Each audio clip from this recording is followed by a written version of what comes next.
नमस्कार जी। आशा करता हूँ आप सब लोग ठीक हैं। आज हम पढ़ेंगे जी अलंकार। संधि आज मैं नहीं करवा रहा जी, इस हफ्ते आपका सिलेबस खत्म हो जाएगा, फिर व्यंजन संधि की रिवीजन होगी एक लेक्चर में।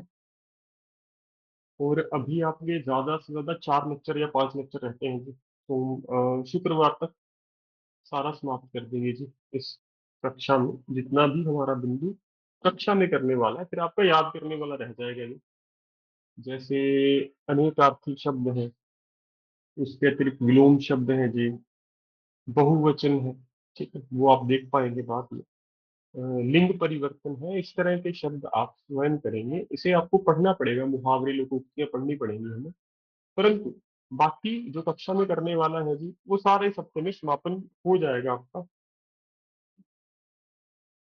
तो आइए शुरू करते हैं जी अलंकार। पिछली बार बहुत ही आसान सरल प्रश्न पूछा गया था अलंकार से, परंतु इस बार पता नहीं कैसा पूछेंगे, तो हम एक बार पढ़ के तो जाएंगे अलंकार।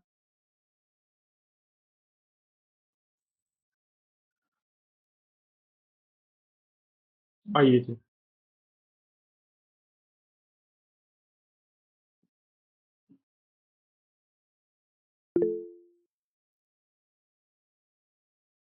अलंकार।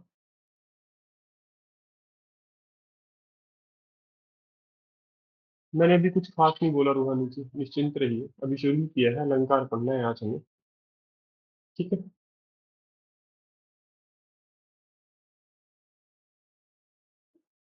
तो आइए अलंकार में सबसे पहले अलंकार का संधि विच्छेद करते हैं जी।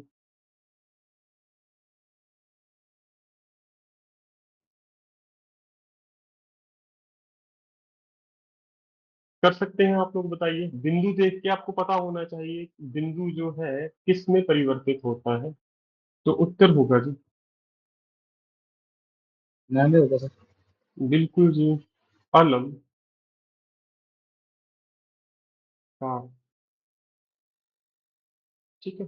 उसके बाद महत्वपूर्ण बात, इसका अर्थ क्या है, आभूषण या गहना।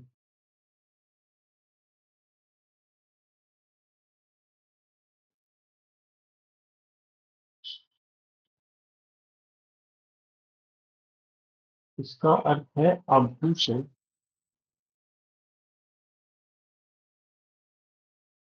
या गहना, जो काव्य की शोभा बढ़ाए।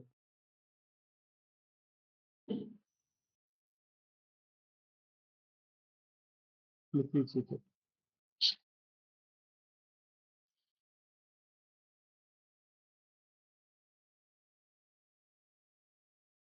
ठीक है। अब सबसे पहले अलंकार में जो पढ़ेंगे वो है, अलंकार के दो प्रकार हैं।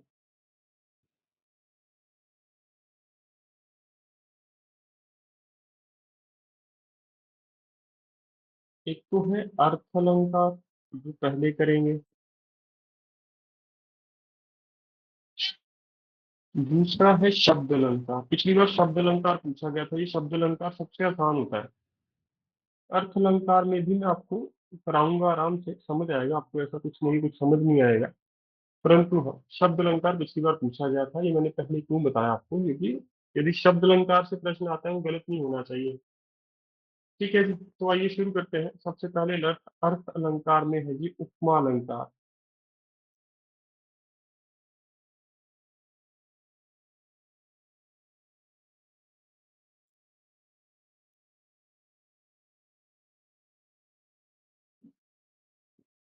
उपमा अलंकार में आपको दो चीजें मिलेंगी, या तो योजक चिन्ह, जिसके बाद लिखा होगा सा, या मिलेगा जैसा। अब इसका अर्थ क्या हुआ, तुलना करना। उपमा अलंकार में आपको दो चीजें मिलेंगी, यदि किसी काव्य खंड में वो दो पंक्तियां देगा या चार शब्द दे देगा आपको। ठीक है, यदि शब्द अलंकार हुआ तो चार शब्द देता है। यदि अर्थ अलंकार पूछना हुआ तो एक पंक्ति देगा या दो पंक्तियां देगा किसी काव्य खंड की। तो उपमा अलंकार कहाँ पे है, जहाँ पे तुलना की गई हो। मैं इसकी उदाहरण देता हूँ।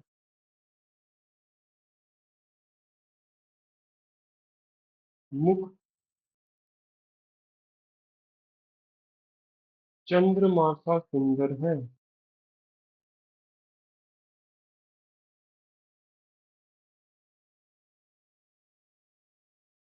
बताइए, सबको मिल गया? बताइए जी।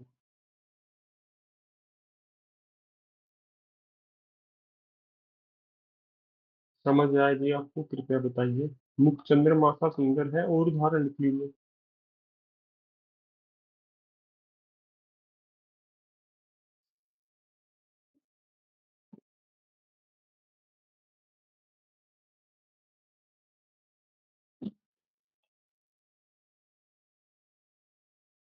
तेरा रूप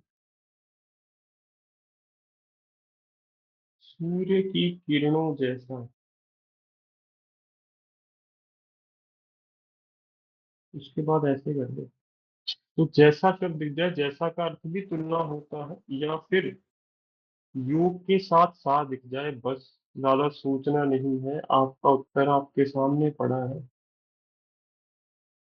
परंतु यदि सबसे पहले जैसा आ जाए वाक्य में, जैसा चांद वैसा, जैसा खाना वैसा, आपका कुछ हो जाए, ठीक है, तो नहीं है। जैसे का अर्थ यहाँ पे तुलना होना चाहिए, जैसे यहाँ पे सूर्य की किरणों से तुलना की गई है रूप की। या फिर जो आपकी परीक्षा में आता है, मैं आपको भी बता रहा हूँ, सा लिखा होगा, योग का चिन्ह लगा के। ज्यादा नहीं सोचना, उपमा अलंकार है, काम है तुलना। बताइए, समझे? तो किसी काव्य की एक दो पंक्तियां दी होंगी, आपसे अलंकार पूछेगा कौन सा है। अलंकार काव्य में ही हो सकता है, गद्यांश में नहीं हो सकता, पैराग्राफ में नहीं हो सकता। उपमा अलंकार के बाद आइए जी आप। देखिए, उत्प्रेक्षा अलंकार।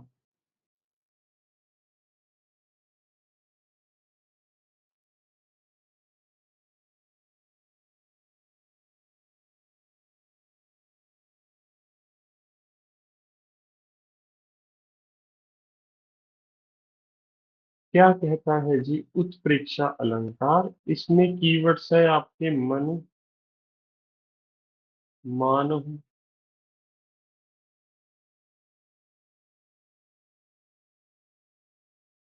हो रही है जी।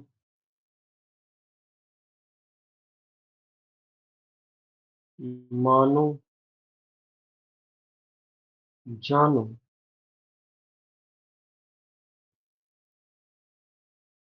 जन। मतलब इसका अर्थ क्या हुआ उत्प्रेक्षा अलंकार का? मान लीजिए।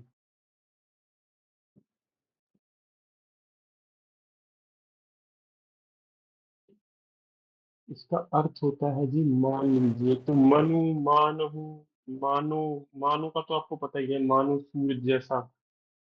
ठीक है, जानो मतलब मान लीजिए। मन को भी मानना है, मन भी मानना है, ये शब्द आपको मिलेंगे जन मध्यकालीन काव्य में। तो इनका अर्थ क्या होता है? मान लीजिए। इन सबका अर्थ एक ही है, सबके पर्यायवाची शब्द है मान लीजिए। जैसे मैं आपको एक लिख के देता हूँ।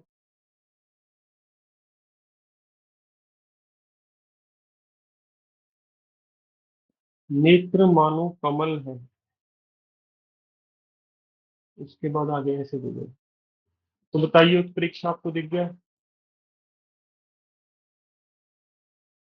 तो मानो होता है आधुनिक काव्य में। यदि दूसरा काव्य हुआ मध्यकालीन, तो उदाहरण कैसी होगी जी? कुछ ऐसे।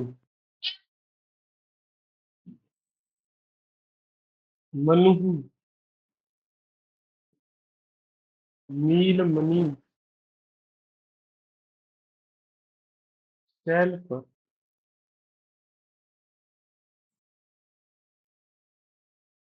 आते हो, परे हो, प्रभात।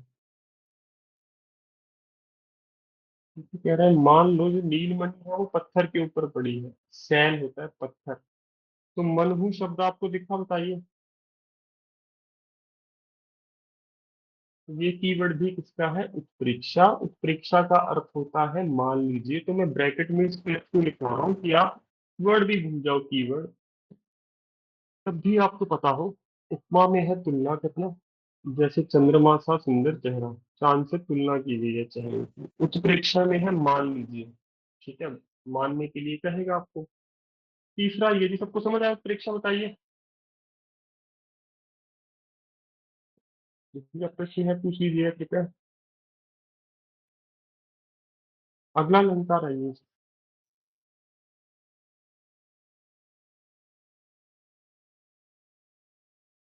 उत्प्रेक्षा के बाद है जी अतिशोक्ति।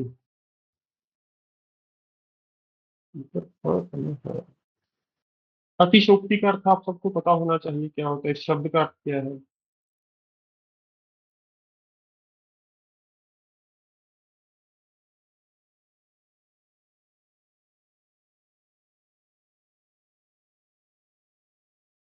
देखिए, बात बढ़ा चढ़ा कर कहना, मतलब कोई छोटी सी बात हो उसको बढ़ा चढ़ा कर क्या कहा गया हो। जैसे मैं आपको उदाहरण देता हूँ।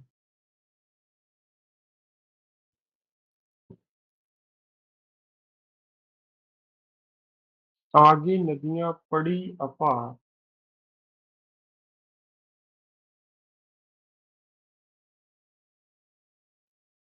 घोड़ा कैसे उतरे पार।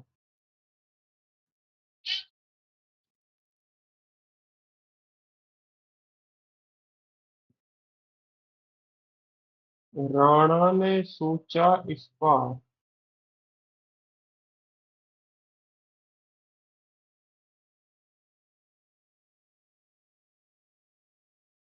तब था चेतक उस पार।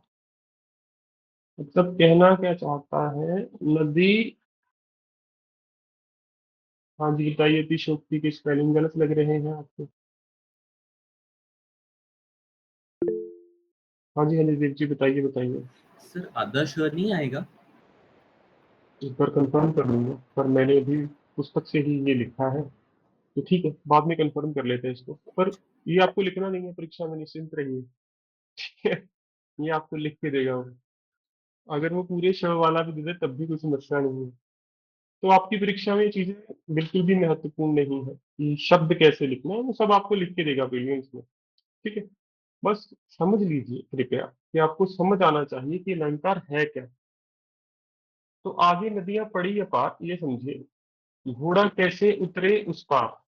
नदी अपार है, नदी में पानी बहुत ज्यादा है, और जो घोड़ा है वो दूसरे पार कैसे जाएगा कभी के अंदर। राणा ने सोचा इस पार की। राणा, कौन से राणा बताइए। महाराणा प्रताप।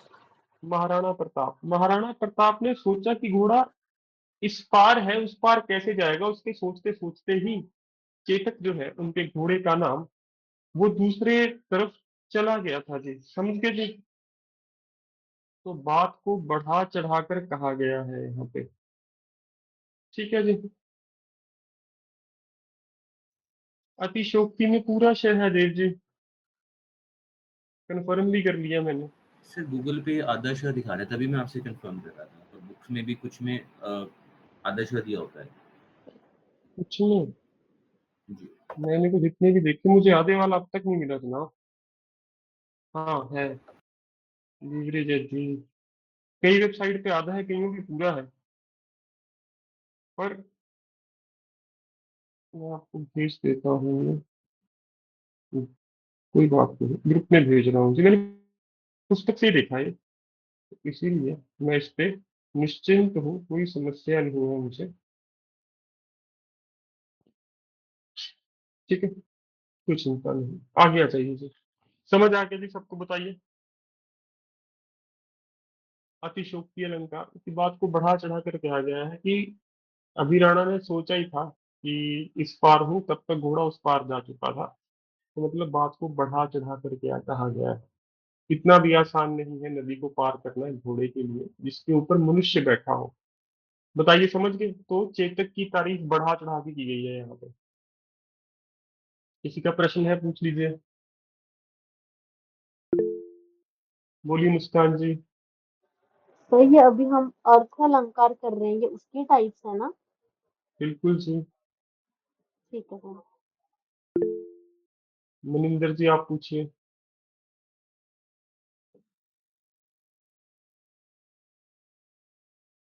नेत्र कमल से मैं कंपैरिजन आ रहा हूँ। Can you go by want और सेंस? मैं समझा नहीं आप कहना क्या चाहते हैं। नेत्र कमल वाला है, मानो जनाब, मानो। शब्द देखो ना, आपने ये देखना है मान लेने के लिए कहा गया है। कंफ्यूज मत होइए, शब्द पे जाइए, जो कीवर्ड वहां पे रखा है वही आपको बताएगा कौन सा अलंकार है। जैसे उपमा में तुलना होगी परंतु मानो नहीं होगा, वहां पे या तो जैसा लिखा होगा या योग्य का चिन्ह होगा। ठीक है।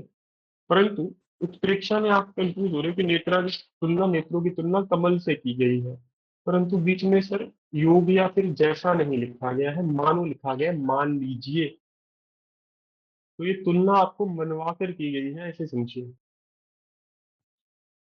तो जब कहे कुछ हम मान लो, लेट अस सपोज, तो वो उत्प्रेक्षा है। तो बताइए, समझे? ठीक है। अतिशोक्ति सबको समझ आया जी? बताइए, किसी को भी प्रश्न हो इसमें? तो बात बढ़ा चाह कर कहना। और अर्थ अलंकार में सबसे अंतिम है जी मानवीकरण अलंकार।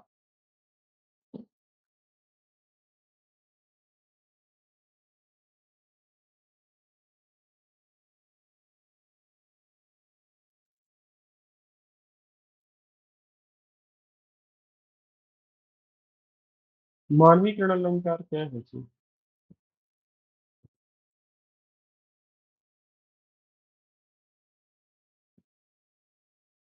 जब किसी जीव या वस्तु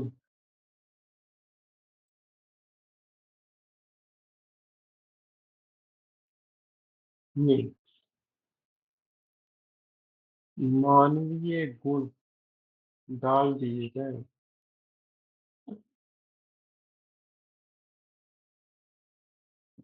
मनुष्य को छोड़कर कोई जीव हो या वस्तु हो, उसमें मानवीय गुण डाल दिए जाए, जैसे इसकी उदाहरण है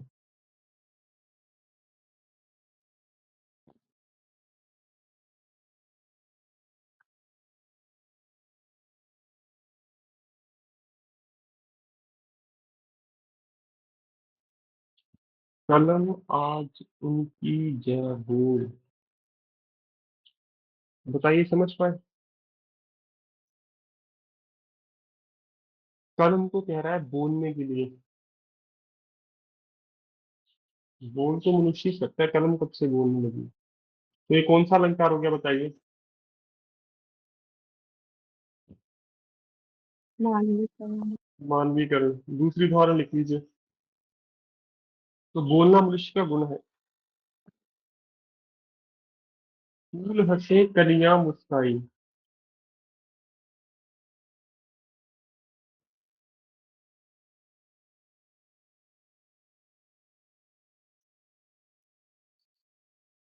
बताइए, मानवीकरण मिला आपको? फूल का हंसना, कलियों का मुस्काना, ये मानवीय गुण है, मुस्कुराना और हंसना। तो ये है मानवीकरण अलंकार। किसी का प्रश्न हो पूछ लीजिए, शब्द अलंकार इतने ही है जी। माफ कीजिए, अर्थ अलंकार, शब्द अलंकार तो भी करेंगे। तो बताइए, सब समझ गए जी? चार अलंकार किए हमने अब तक। अर्थ अलंकार में सबसे पहले उपमा, फिर उत्प्रेक्षा, अतिशोक्ति एवं मानवीकरण। आपको केवल उत्प्रेक्षा अलंकार है जो थोड़ा मुश्किल लग सकता है मानो वाला, क्योंकि इसका नाम आपको याद नहीं रहेगा, परंतु वहां पे ऑप्शन में लिख के दिया होगा। तो ज्यादा लोड नहीं लेना आपने, ठीक है? कि याद कैसे रखेंगे, याद नहीं रखेंगे, समझ लो क्या है अलंकार के अंदर। और उत्प्रेक्षा का मतलब कुछ अपेक्षा रखना, ऐसे रख लो, मान लो, मानो, जानो, जन। ठीक है, कुछ भी ऐसा शब्द आ जाए, आपका उत्तर गलत नहीं होना चाहिए। इसके बाद आइए जी शब्द अलंकार।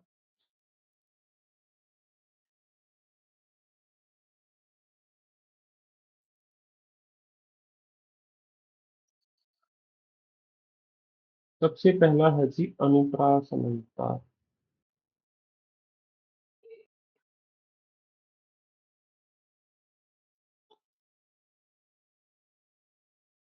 पिछली बार कैसे दिया गया था वो दिखा रहा हूँ आपको।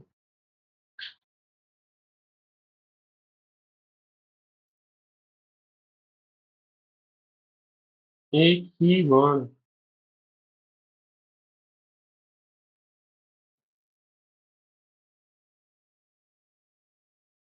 काव्य में बार बार आए। देखिए, एक ही वर्ण काव्य में बार बार आए, वर्ण होता है अक्षर।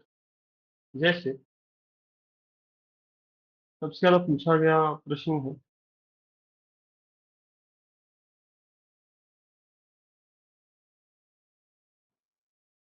चारू चंद्र की चंचल किरणें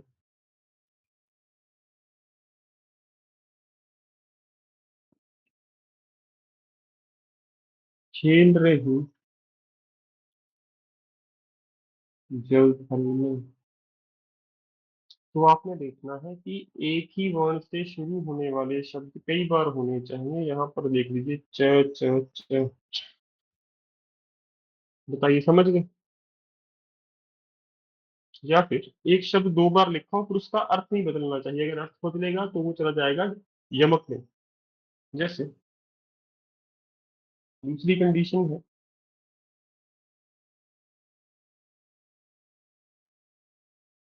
एक शब्द दो बार आए,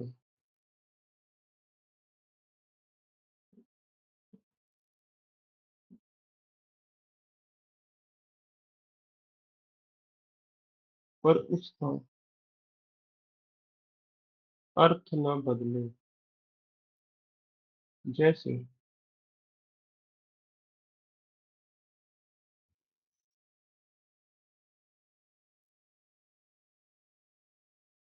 मधुर मधुर मुस्कान मनोहर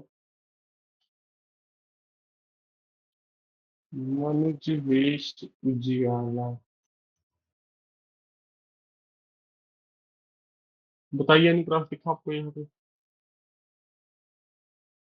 ये एक शब्द दो बार आया एक साथ, और उसका मधुर का अर्थ दोनों बार एक ही है। यदि मधुर मधुर का अर्थ बदल जाए, जैसे कनक कनक के शोभनी, करेंगे उसकी उदाहरण, बार बार पूछा गया, तो बदल जाएगा वो, क्योंकि वहां पे दोनों कनक का अलग अर्थ है, यहाँ पे मधुर मधुर का अर्थ है मीठा मीठा। तो बताइए अनुप्रास प्रास अलंकार की दोनों कंडीशंस, दोनों शर्तें समझ आई आपको? पिछली बार पूछा गया था परीक्षा में, कोई बड़ी बात नहीं है। उसके बाद आइए जी, अनुप्रास अलंकार के बाद यमक अलंकार।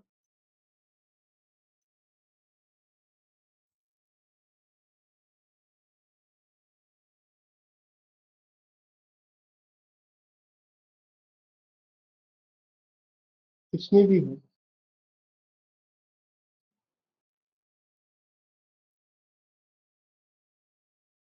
एक ही शब्द काव्य में एक से अधिक बार आए।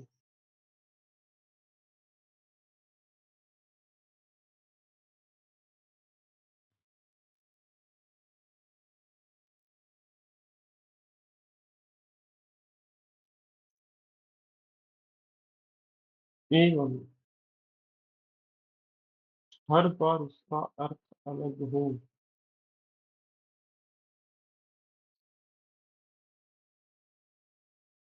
जैसे मैं ध्यान दे रहा था आपको,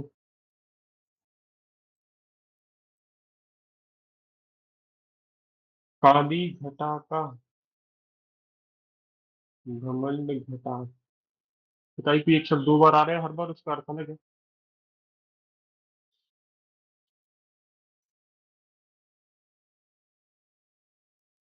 काली घटा का घमंड घटा, एक तो घटा है बादल, दूसरा घटा है कम होना। एक और उदाहरण लिख लीजिए इसका, जो परीक्षा में बार बार पूछा जाता है।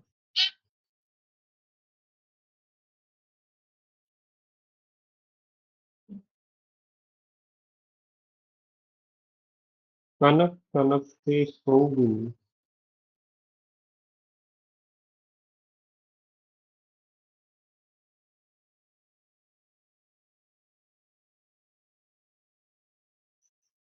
मादक का अधिकार।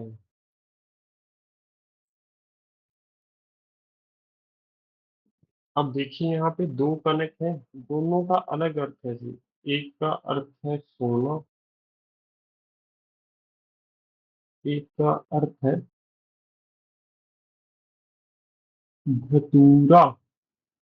बताइए, समझे कि एक शब्द दो या दो से ज्यादा बार आए वो समस्या नहीं है, परंतु हर बार उसका अर्थ बदल रहा है तो वो यमक अलंकार है। जबकि अनुप्रास में एक शब्द दो बार आ सकता है और उसका अर्थ नहीं बदलेगा, दोनों बार एक ही रहेगा। या फिर एक ही वर्ण से शुरू होने वाले दो से ज्यादा शब्द या दो शब्द। बताइए, सब संतुष्ट है? बोलिए चंचल जी, क्या प्रश्न है? चलो अगर ये मधुर मधुर और ये कनक कनक वाला एग्जाम्पल आ गया हम तो कंफ्यूज हो जाएंगे कौन सी किसकी है। जब मैंने साफ साफ मतलब लिखा है हम कनक कनक में यमक है, आपने मधुर मधुर सिर्फ में अनुप्रास है। हाँ जी आपने तो बता दिया बट इसकी जगह कुछ और आ गया तो हमें पता ही नहीं था कि कनक का मतलब धतूरा भी होता है। मैम उदाहरण प्रैक्टिस करनी पड़ेगी आपको। हम्म, ठीक है, वो कोई समस्या नहीं है, उदाहरण इसकी ज्यादा से ज्यादा देखनी चाहिए आपको, बड़े आराम से हो जाएगा। मैं फिर से कह रहा हूँ, मधुर मधुर मधुर का एक ही अर्थ रहेगा। बार बार मैम बार बार लिख दे, बार बार का एक ही अर्थ होता है, बताओ? बहुत बहुत लिख दे, एक ही अर्थ होगा। परंतु जो शब्द के अलग अर्थ होंगे आप देख के ही समझ जाओगे इनके अलग अर्थ हैं, क्योंकि शब्द अलंकार क्यों पूछता है, इसमें थोड़ा थोड़ा अंतर है हर उसमें। बिल्कुल कहते हैं ना, बारीक अंतर है। जैसे अगला है उसमें आप थोड़ा और समस्या में आ जाओगे, मुझे पता है, परंतु निश्चिंत रहिए, यदि समझेंगे तो समस्या नहीं आएगी। देखिए, श्लेष अलंकार,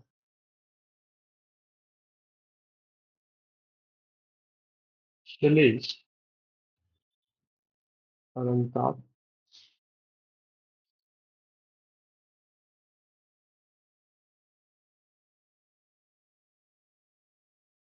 एक ही शब्द का प्रयोग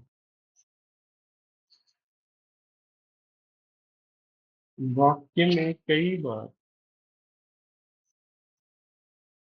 अलग अलग संदर्भ में दिया गया है।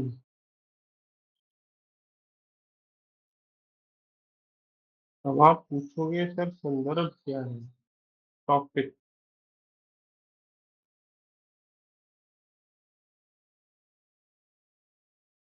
जैसे सबसे ज्यादा पूछा गया प्रश्न है,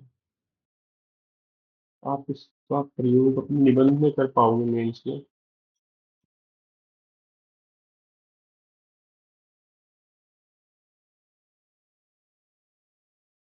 रहमन पानी राखिए, बिन पानी सब सून।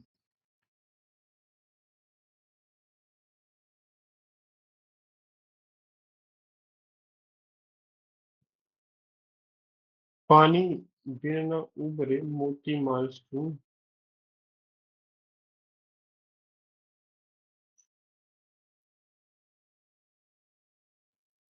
डरना नहीं है, कि समझ आएगा।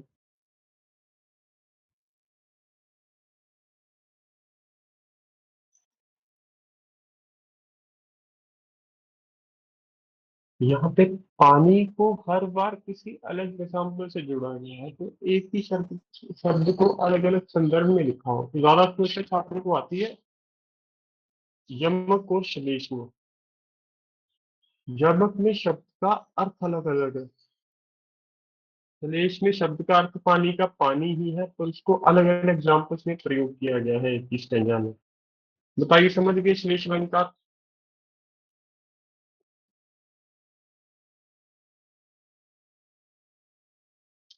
तो ये ही अलंकार है जो हमें करने हैं, इससे ज्यादा अलंकार आपको नहीं करने हैं। इसके बाद जो सिलेबस रह गया है आपका, वो इस हफ्ते समाप्त कर दिया जाएगा, कोशिश की जाएगी। फिर हम सिर्फ और सिर्फ प्रश्न करेंगे हर रोज। जैसे आपको होमवर्क भी देना होगा, प्रश्न जैसे कि एक दिन में रिवाइज हो जाएगी संधि, एक दिन में रिवाइज हो जाएगा आपका उपसर्ग, एक दिन में प्रत्यय, तो उसके जितने भी प्रश्न होंगे सोलंकी की बुक में वो सारे करेंगे जी। ठीक है, आज के लिए सिर्फ अलंकार ही है, कोई ज्यादा चिंता का विषय नहीं है, बड़े आसान है। परंतु मैं कहूंगा यदि आपके पास राघव प्रकाश या सोलंकी की पुस्तक पढ़ी है तो एक बार अभ्यास कर लीजिएगा, क्योंकि एक बार आपने अभ्यास कर लिया फिर ये विषय आपको जीवन भर नहीं भूल सकता जी। और जिनके प्रश्न पूछे बाकी अवकाश ले सकते हैं जी अब। सर एक बार ये लास्ट वाला बता दो, पानी वाला